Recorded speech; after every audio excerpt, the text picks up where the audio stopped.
예, 성경 말씀을 봉독하겠습니다. 시편 27편 4절입니다. 내가 여호와께 청하였던 한 가지 일 꼭 그것을 구하리니 곧 나로 내 생전에 여호와의 집에 거하여 여호와의 아름다움을 앙망하며 그 전에서 사모하게 하실 것이라. 아멘. 예, 오늘 우리에게 주신 본문 말씀을 통해서 지난번과 동일하게 다윗의 신앙 성전 중심이라고 하는 제목으로 함께 은혜 나누기를 원합니다.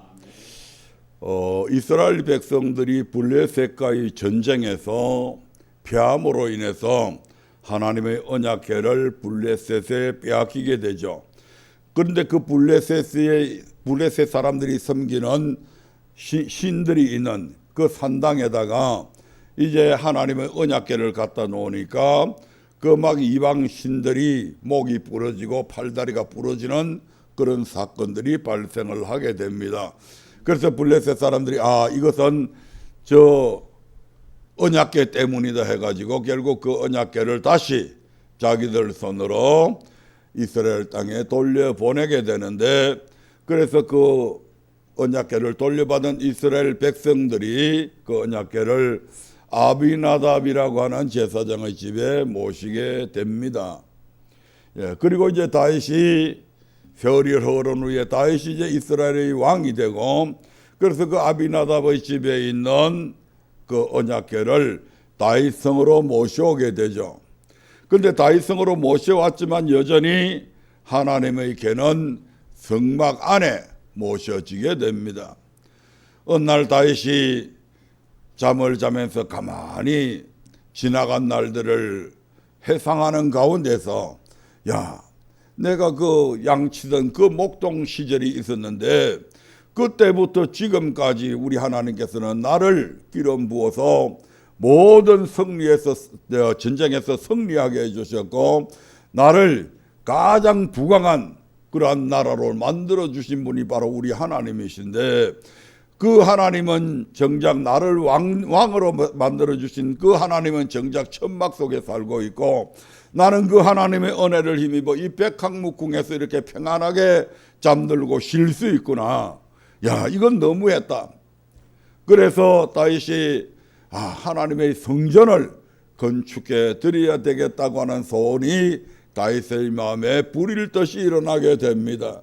그래서 나단 선지자를 불러서 내 마음이 이런데 어떻게 하면 좋겠냐라고 의논을 드렸습니다. 그러니까 나단 선지자가 왕이 좋은 대로 하십시오 하고 돌아가는데 여호와께서 나단에게 나타나가지고 너 다윗에게 다시 가가지고 다윗에게 이러이런 축복의 말씀을 전하라고 그렇게 해서 나단이 다윗에게 성전을 지어도 좋겠다고 하는 그런 성전을 건축하는 그 마음이 참 하나님 보시기에 좋다고 하는 뜻을 전달하게 되고, 다윗에게 그러한 성전을 건축하게 될 때 하나님께서 주신 축복의 메시지들을 전하게 됩니다. 그래서 다윗은 그때부터 이제 성전을 건축하려고 하는데 우리 하나님께서는 너는 전쟁을 많이 해서 너무 많이 피를 흘렸기 때문에 내 성전을 건축하는 일에 있어서 너는 적합지 않다. 내 아들 솔로몬이 성전을 건축하게 될 것이라고 말씀을 합니다.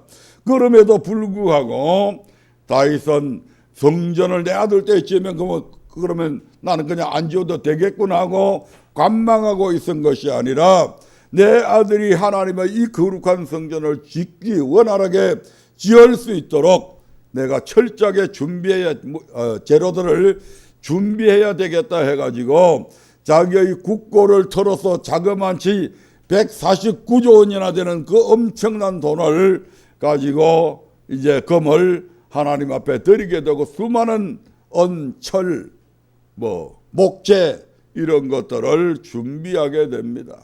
뿐만 아니라 자기의 사유의 금 또한 3,000달란트, 그리고 백성들이 거기에 감동해서 드린 금만 해도 5,000달란트나 됩니다. 이런 엄청난 하나님의 성전을 건축하기에 준비하는 그 다윗에게 우리 하나님은 다윗이 늙도록 부하다가 존귀하게 살다가 죽게 만들어주죠. 그리고 하나님께서 다윗에게 이제 약속하신 대로 다윗의 이름을 존귀하게 만들어 줍니다. 그래서 다윗의 이름을 아브라함과 다윗의 자손 예수 그리스도의 세계라고 하는, 믿음의 조상된 이스라엘의 조상이 비로소 아브라함 때부터 시작이 되잖아요. 그 아브라함과 같은 대열에, 그리고 만왕의 왕이시여 만주의 주가 되시는 우리 주님과 같은 대열에 이 다윗의 이름이 올라가게 되는 것입니다. 그래서 성경은 오늘날에도 여전히 아브라함과 다윗의 자손 예수 그리스도의 세계라고 분명하게 기록되어져 있는 것을 보게 됩니다. 그러므로 예수 그리스도를 말하면서 아브라함을 말하지 않을 수 없고, 예수 그리스도를 말하면서 다윗을 말하지 않을 수가 없는 것입니다. 그리고 두 번째로 하나님께서 그에게 하신 약속이, 이제 네가 성전을 건축하게 하게 되면 한 곳을 정해서 결단코 옮겨 다니지 않게 하겠다. 성막이 있을 때는 성막은 항상 움직여 이동할 수 있는 그런 처소입니다. 그러므로 이스라엘 백성들은 늘 성막 중심의 신앙생활을 했잖아요. 따라서 성막이 옮겨지면 이스라엘 백성들도 옮겨갈 수밖에 없는 것입니다. 그런데 이제 고정된 그런 성전이 딱 건축이 되면 이스라엘 백성들은 자동적으로 이곳저곳으로 옮겨 다니지 않는 나그네와 같은 삶을 살지 않아도 된다 이 말입니다. 한 곳에 정착해서 살 수 있게 된다 이 말입니다. 이런 귀한 약속들을 하나님께서 하시게 됩니다. 여기까지가 우리가 지난번 시간에 살펴보았던 내용들입니다. 오늘은 그 다윗에게 주신 세 번째 축복의 말씀입니다. 바로 세 번째는 모든 대적에게서 벗어나 평안케 하리라고 하는 약속입니다. 사무엘하 7장 10절부터 11절의 말씀을 한번 보겠습니다. 사무엘하 7장 10절부터 11절의 말씀입니다. 같이 합독하겠습니다. 내가 또 내 백성 이스라엘을 위하여 한 곳을 정하여 저희를 심고 저희로 자기 곳에 거하여 다시 옮기지 않게 하며 악한 유로 전과 같이 저희를 해하지 못하게 하여 전에 내가 사사를 명하여 내 백성 이스라엘을 다스리던 때와 같지 않게 하고 너를 모든 대적에게서 벗어나 평안케 하리라. 여호와가 또 내게 이르노니 여호와가 너를 위하여 집을 이루고. 아멘. 하나님은 왕정시대가 있기 전에 이스라엘의 역사는 사사라고 하는 사사시대가 있었습니다. 그 하나님은 그 사사들을 명해서 이스라엘을 다스리던 때와 같지 않게 하고 모든 대적에게서 벗어나 평안하게 해주시겠다고 약속을 하셨습니다. 여호수아가 죽고 난 이후에 비로소 사사제도가 발생되게 되죠. 아멘. 그 사사시대에 하나님은 이스라엘 백성들을 어떻게 다스렸습니까? 사사기 3장 7절부터 8절의 말씀을 한번 보겠습니다. 사사기 3장 7절부터 8절의 말씀입니다. 다 같이 합독하겠습니다. 이스라엘 자손이 여호와 목전에 악을 행하여 자기들의 하나님 여호와를 잊어버리고 바알들과 아세라들을 섬긴지라. 여호와께서 이스라엘에게 진노하사 그들을 메소포타미아 왕 구산 리사다임의 손에 파셨으므로 이스라엘 자손이 구산 리사다임을 8년을 섬겼더니. 아멘. 악을 행하니까 여호와께, 사사시대는 악을 행하니까 누가 진노했다고요? 여호와께서 진노하시게 됩니다. 그 진노하심을 통해서 이스라엘 백성들을 적들의 손에 팔게 된다 이 말입니다. 아멘. 사사기 4장 1절부터 2절의 말씀도 한번 보겠습니다. 사사기 4장 1절부터 2절입니다. 시작. 에웃의 죽은 후에 이스라엘 자손이 또 여호와의 목전에 악을 행하며 여호와께서 하솔에 도읍한 가나안 왕 야빈의 손에 그들을 파셨는데 그 군대 장관은 이방 하로셋에 거하는 시스라요. 아멘. 에웃 사사라고, 에웃 애꾸누님이죠.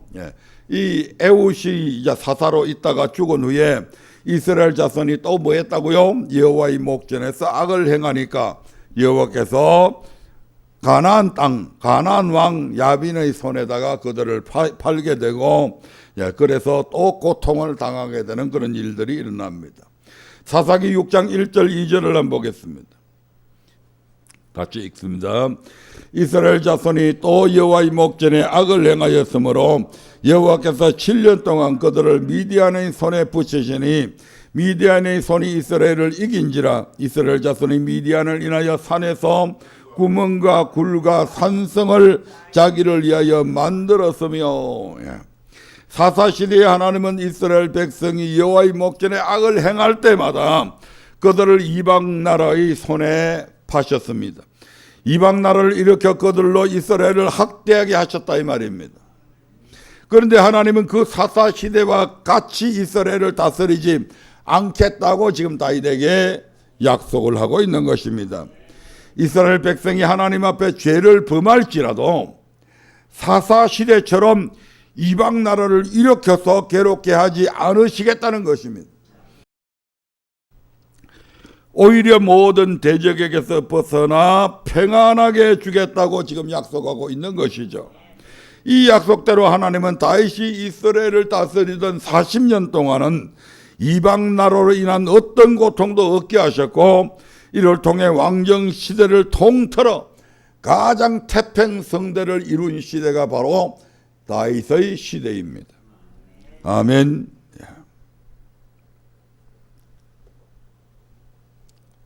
평안하게 해주겠다. 적들이 일절 공격하지 못하게 만들어버렸잖아요. 아멘. 네 번째로 하나님께서 다윗에게 한 축복의 약속은 집을 이루어 주겠다는 것입니다. 사무엘하 7장 11절의 말씀을 보겠습니다. 사무엘하 7장 11절입니다. 시작. 전에 내가 사사를 명하여 내 백성 이스라엘을 다스리던 때와 같지 않게 하고 너를 모든 대적에게서 벗어나 평안케 하리라. 여호와가 또 내게 이르노니 여호와가 너를 위하여 집을 이루고, 여호와가 너를 인하여 다윗을 인하여 너 다윗의 집을 일으켜 주겠다. 하나님은 다윗을 위하여 집을 이루어 주겠다고 지금 약속하고 있습니다. 이는 다윗의 집안을 든든히 세워서 높여 주시겠다는 뜻입니다. 아멘.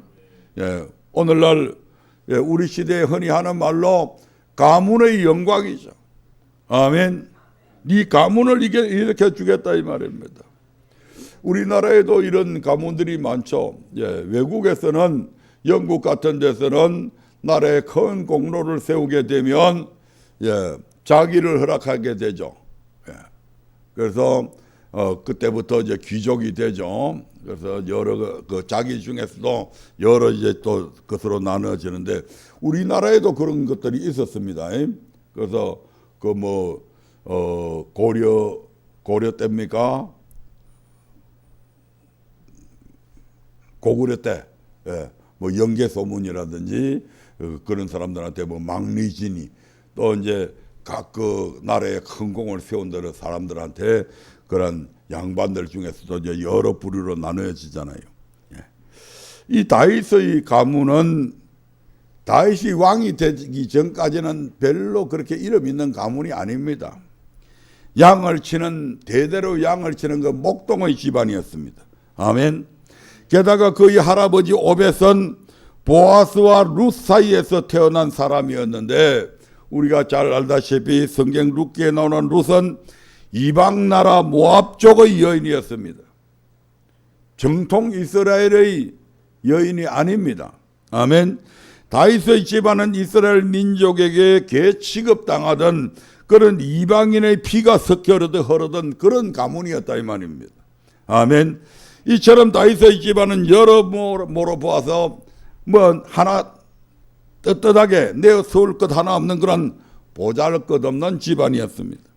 그런데 하나님은 이런 다윗의 집안을 든든히 세워서 높여주겠다고 약속하신 것입니다. 맹문 가문을 만들어 주겠다는 것입니다. 한남 목동에 불과했던 다윗에게 기름을 부어 이스라엘의 왕으로 삼으신 하나님은 이 약속대로 다윗뿐만 아니라 다윗 이후에도 그의 후손을 통해서 왕위를 이어가게 하심으로 다윗의 집안을 왕족의 가문으로 세워주셨습니다. 아멘. 한 나라의 왕보다 더 높은 사람은 없잖아요. 그 왕의 가문이 계속해서 다윗 혼자 시대로 끝나는 것이 아니고 대대로 이어져 내려왔다 이 말입니다. 이 얼마나 영광스러운 가문이 되게 하십니까? 우리 하나님은 절대로 시건치 않는 분입니다. 아멘. 다섯 번째로 하나님께서는 다윗에게 은총을 빼앗지 않겠다고 하는 약속을 하십니다. 무엇을 빼앗지 않겠다고요? 은총을 빼앗지 않겠다. 사무엘하 7장 14절부터 15절의 말씀을 한번 보겠습니다. 사무엘하 7장 14절부터 15절입니다. 시작. 나는 그 아비가 되고 그는 내 아들이 되리니 제가 만일 죄를 범하면 내가 사람 막대기와 인생 채찍으로 징계하려니와 내가 네 앞에서 피한 사울에게서 내 은총을 빼앗은 것 같이 그에게서는 빼앗지 아니하리라.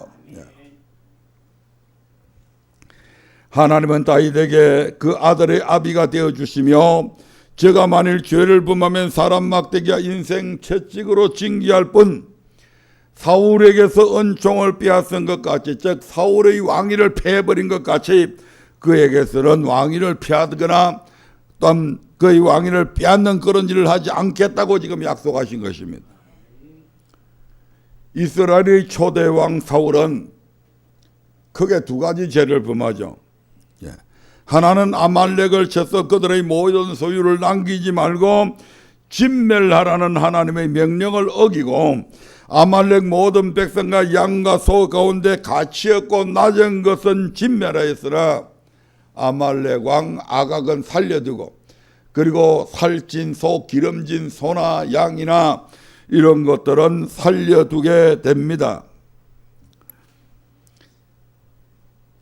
그래서 가장 좋은 소 또는 기름진 것들은 진멸하지 아니고 그대로 남겨두죠. 이 일로 인해서 하나님은 사울을 세워서 이스라엘의 왕을 삼으신 것을 후회하고 이 사울을 버려서 왕이 되지 못하게 하십니다. 또 하나의 이유는 이스라엘과 블레셋이 전쟁을 하게 되는데 이제 사무엘 선지자가 올 날짜에 오지 않고 그 숫자들이 상대방의 적들의 숫자가 너무 많으니까 군사들이 겁을 집어먹고 한 사람 두 사람 뿔뿔이 다 흩어져 가게 됩니다.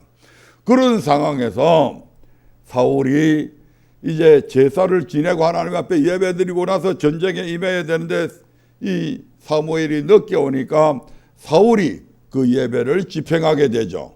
아멘.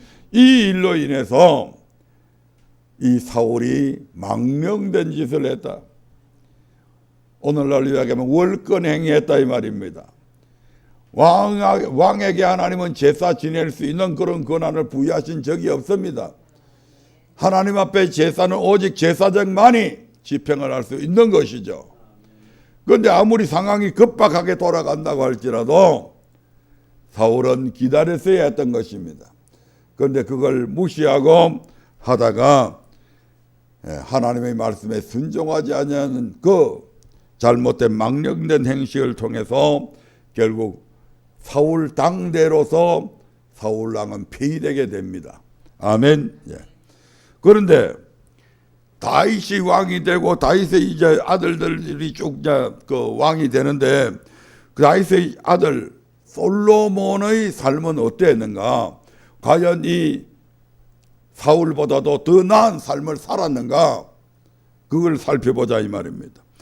다윗을 이어 왕이 된 솔로몬은 우리의 전도서에서의 고백처럼 세상에 만족이 있을 것이라 여겨서 무엇이든지 눈이 원하는 것은 금하지 아니했고 무엇이든지 마음이 즐거워하는 것을 막지 않았으며 시험적으로 자신을 즐겁게 했다고 그렇게 말씀하고 있습니다. 심지어 그는 후비를 700명 그 다음에 빈장을 300명이나 두어서 1000명의 여자를 거느리고 살았습니다. 그들 중에는 이스라엘 백성이 아닌 모압, 암몬, 에돔, 시돈, 헷 여인 등 애굽의 여인까지 이방 여인들도 많이 있었습니다. 하나님은 이스라엘 백성과 이방인의 혼인을 철저히 금지하셨습니다. 그런데 솔로몬은 하나님의 말씀을 어기고 이러한 이방의 여인들을 사랑해서 또 정략적으로 그들을 아내로 맞아들이게 된 것입니다. 결국 이 이방 여인들로 인해서 솔로몬은 이방 신을 쫓게 되고 예루살렘의 이방 신들을 위해서 산당을 지어서 후비들로 하여금 자기 신들에게 분향하며 제사 드릴 수 있도록 해주는 그런 악을 행했다 이 말입니다. 엄청스러운 큰 악이잖아요. 아멘. 사울왕과는 비교되지도 않는 그런 악이죠, 이건.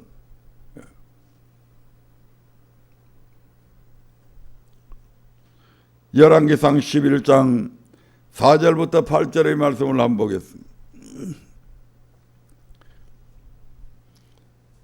열왕기상 11장 4절부터 8절입니다. 솔로몬의 나이 늙을 때에 왕비들이 그 마음을 돌이켜 다른 신들을 쫓게 하였으므로 왕의 마음이 그 붙인 다윗의 마음과 같지 아니하여 그 하나님 여호와 앞에 온전치 못하였으니 이는 시돈 사람의 여신 아스다롯을 쫓고 암몬 사람의 가증한 밀곰을 쫓음이라. 솔로몬이 여호와의 눈앞에서 악을 행하여 그 붙인 다윗이 여호와를 온전히 쫓음같이 쫓지 아니하고 모압의 가증한 그모스를 위하여 예루살렘 앞 산에 산당을 지었고 또 암몬 자손의 가증한 몰록을 위하여 그와 같이 하였으며 제가 또 이족 후비들을 위하여 다 그와 같이 한지라.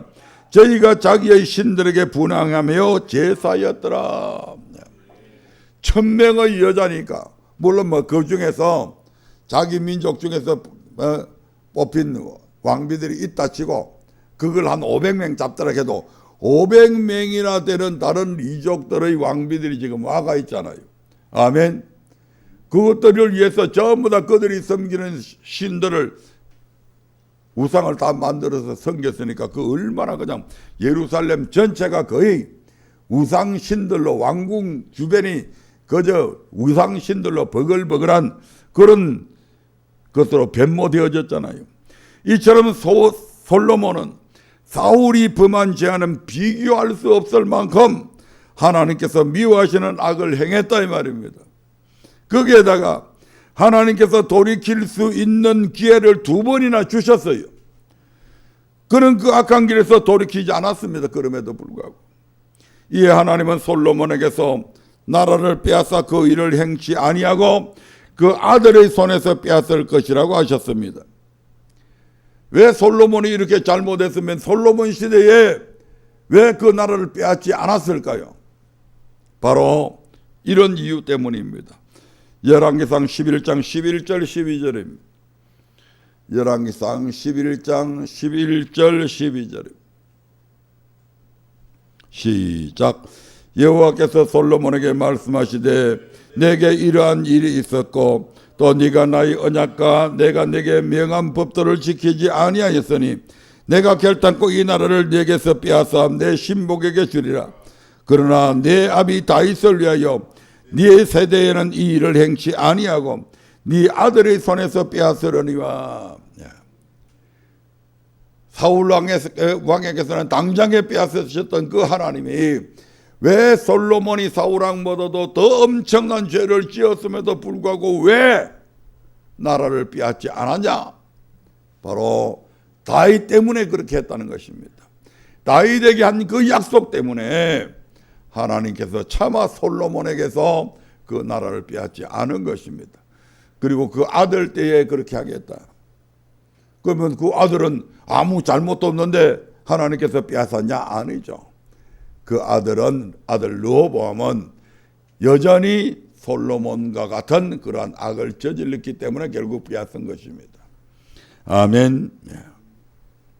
내 아비 다윗을 위하여 하나님께서 다윗에게 하신 약속적 그 아들이 만일 죄를 범하면 사람 막대기와 인생 채찍으로 징계할 뿐 사울에게서 은총을 빼앗은 것 같이 빼앗지 않겠다고 하신 약속 때문이었습니다. 이처럼 하나님은 다윗에게 하신 약속대로 그 아들 솔로몬에게서는 은총을 빼앗지 않으셨습니다. 아멘. 이런 좀 부모 되어보면 어떡해요? 이런 아버지, 이런 어머니 좀 되어보면 어떨까요? 나 때문에 내 딸들이 복받게 하는 이런 삶을 좀 살아보면 어떨까요? 네 때문에 네 아들에게 내가 은총을 빼앗지 않겠다. 때로 목회를 하면서 성도들이 말씀대로 잘 순종하지 않을 때 제가 이런 기도를 하면 어떨까? 하나님, 우리 하나님께서는 분명히 하나님의 말씀에 순종하는 자들에게는 복을 주신다 말씀하셨고 불순종하는 자들에게는 저주를 주신다 하셨는데 하나님 좀 그렇게 해주세요. 그렇게 해서 악을 행할 때는 저주라도 내려서 속히 그 악에서 좀 돌이킬 수 있도록, 그래서 선한 삶을 살아갈 수 있도록 때로는 그런 기도를 해보고 싶은 생각들이 가끔씩 들어요. 그러다가도 하나님이 너무 큰 저주를 주시면 어떨까? 안 된다. 그래서 이 기절들이 늘 생각이 나요. 하나님, 다윗 때문에 솔로몬에게 사울과 같이 왕위를 피하는 일을 하지 아니하고 그저 인생 막대기와 그런 적은 해초리를 들고 그냥 때리듯이 그렇게만 좀 깨닫게 해주시면 안 될까요? 그런 생각들을 해볼 때가 있습니다. 나 때문에 우리 자식이 잘못된 일을 했음에도 불구하고 나를 봐서 우리 하나님께서 우리 자녀에게 관대하게 대해줄 수 있는 그런 은총이 있으면 참 좋을 것 같습니다. 아브라함 때문에 하나님께서 조카 롯을 그 멸망 가운데서 구원하시듯이 말입니다. 아멘. 마지막으로 여섯째, 내 위가 영원히 견고하리라는 축복을 주시죠. 아멘. 내 위가, 여기서 위라고 하는 것은 내 왕위가 이 말입니다. 내 왕위가 영원히 견고할 것이다. 다윗의 왕위는 영원히 견고할 것이다. 사무엘하 7장 16절의 말씀을 한번 보겠습니다. 사무엘하 7장 16절입니다. 같이 읽습니다. 내 집과 내 나라가 내 앞에서 영원히 보존되고 내 위가 영원히 견고하리라 하셨다라. 하나님은 다윗에게 그 위를, 왕위를 영원히 견고하게 주실 것을 약속하십니다. 이는 다윗의 혈통을 통해 왕권이 계속적으로 이어나가게 하시겠다는 의미입니다. 어느 왕조치고 거의 전 세계 역사를 들여다봐도 왕조가 500년 이상 이어진 왕조들은 거의 없어요. 로마를 봐도 그렇고 우리나라 이시 왕조를 봐도 500년 이상을 넘기는 왕조들이 거의 없습니다. 그런데 이 다윗의 왕조는 500년이 아니죠. 수천 년을 이어가고 그 왕위가 여전히 계승된다고 그러잖아요. 아멘.